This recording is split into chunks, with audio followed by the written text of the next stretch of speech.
Post, there was concern about the party's ability to stave off two Democratic challengers, Reverend Raphael Warnock and Jon Ossoff.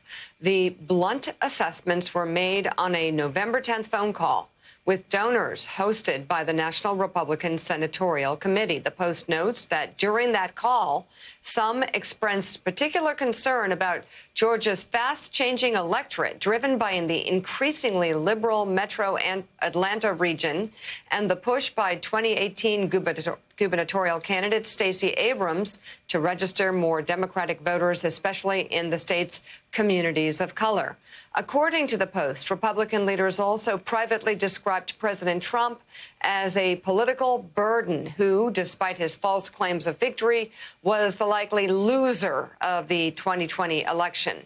And despite Trump's continued insistence that he won, Republicans on the call privately cast Trump's efforts to fight the election outcome as an understandable but potentially futile protest. Gene, I'll let you take it to Greg, but on so many levels, Trump is becoming a burden.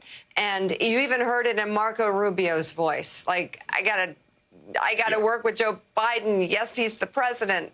Sorry, Trumpy, but I just can't do this anymore.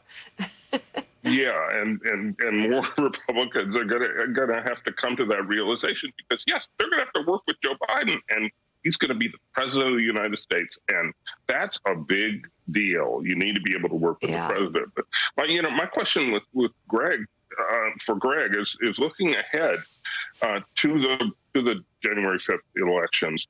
We would think of Georgia. We're accustomed to thinking of Georgia as a state that has Republican DNA, and normally you'd say, well, even despite what happened this month, you favor Republicans going into this runoff. However, from a distance, it looks like the Republican Party is kind of in disarray in Georgia with a lot of internal sniping and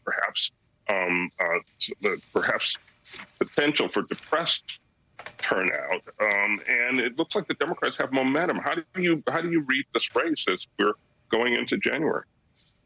I'd say it's a toss-up. You're going to have a smaller electorate voting in this statewide runoff, but still it's going to be an enormous amount of voters.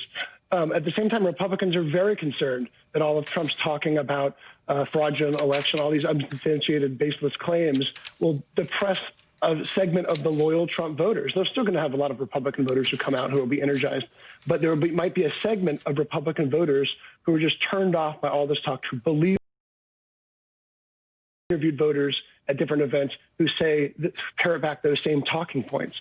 And so Republicans here are concerned that if Trump comes down to Georgia even and he focuses